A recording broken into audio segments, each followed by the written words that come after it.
ప్రభు నామమున మీ అందరికీ వందనాలు. ఈరోజు దేవుని యొక్క వాక్యము వాగ్దానము. మీరు దేవుని సంపూర్ణత యందు పూర్ణులగుదురు. ఎఫెసీ రాసినటువంటి పత్రిక 3వ అధ్యాయము 18వ వచనం. ప్రియమైన దేవుని బిడ్డలారా, దేవుని స్నేహితులారా,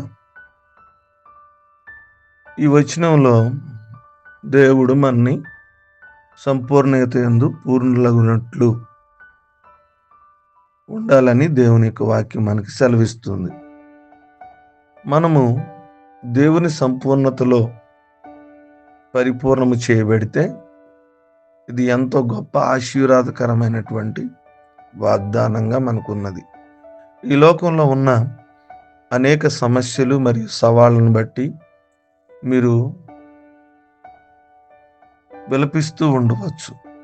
తద్వారా మీ సమాధానము, సంతోషము, ఆశీర్వాదము కోల్పోయి ఉండవచ్చు. అయితే ఇప్పుడు ఈ వాగ్దానము స్వీకరించినప్పుడు మీరు దేవుని యొక్క సంపూర్ణతతో నింపబడతారు. కాబట్టి సంపూర్ణతను నింపబడిన వారు ఆశీర్వాదాన్ని పొందుకుంటారు. ఈ వాక్య ప్రకారం మన జీవితంలో శ్రమలు ఎదుర్కొన్నప్పుడు పైన చెప్పబడిన అన్నిటిని ప్రకారం శ్రమలంతట్లో కూడా దేవుడు మనకి సంతోషాన్ని ఇస్తాడు. ప్రియమైన దేవుని బిడ్డలారా, పరిశుద్ధతలో జాగ్రత్తగా నడుచుకుంటే, మనం పరిపూర్ణులై ఉంటే, మాటల్లో జాగ్రత్తగా ఉంటే, హృదయ పరిశుద్ధపు తలంపుల్లో మనం జాగ్రత్తగా ప్రవర్తించగలిగితే ఈ ఆశీర్వాదాలన్నీ సంపూర్ణతను బట్టి దేవుడిస్తాడు. అలాంటి అమూల్యమైన వాగ్దానాలను మనం పొందుకుని సంపూర్ణత కలిగి దేవుని ఆశీర్వాదాలు పొందుకునే కొద్ది మాటలు దేవుడు మన వెనుకల్లో ఫలించి ఆశీర్వదించును గాక. ఆమేన్. ప్రార్థన. మహోన్నతుడా, మీకు స్తోత్రాలు.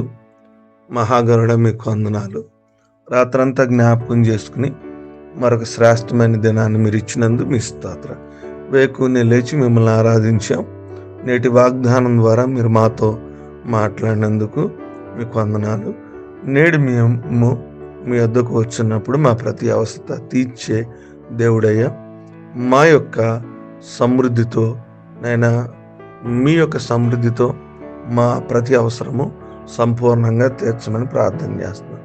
అయ్యా, మీ యొక్క సమృద్ధి దీవెనలతో మేమెప్పుడు నైనా పొంగి పొర్లే జీవితాలుగా, దీవెనలు కోల్పోయినటువంటి ప్రతి ఒక్క పరిస్థితి నుంచి మా జీవితాలను మార్చి సమృద్ధిగా ఉండే విధంగా మమ్మల్ని జ్ఞాపకం చేసుకొని ప్రార్థన చేస్తున్నాం. పరలోకపు తండ్రి, మీ దృష్టిలో మమ్మల్ని పరిశుద్ధులుగాను మరియు నీతిమంతులుగాను నైనా మమ్మల్ని ఉంచమని కోరుకుంటున్నాను. దేవా, మా మార్గాలు, మా నడవడికలో నైనా మా జీవితంలో ఉన్న ప్రతి ఆటంకాల నుంచి మమ్మల్ని తప్పించి మీ కృపలో నడిపించమని ప్రార్థన చేస్తున్నాం. ఏదైపు వివాహ దినాలు, పుట్టినరోజులు, ఆర్థిక సమస్యలు, అనారోగ్యాలు, నైనా బలహీనంగా ఉన్నవారు ఏదైనాపు ఆరాధనకు వెళ్ళి మేము మిమ్మల్ని ఆరాధించే కృప దయచేసి ప్రతి ఆరాధనా స్థలంలో మీరుండి మీ కృపతో మమ్మల్ని నడిపించమని ప్రార్థన చేస్తున్నాము, నడుచున్నాను తండ్రి. ఆమెన్.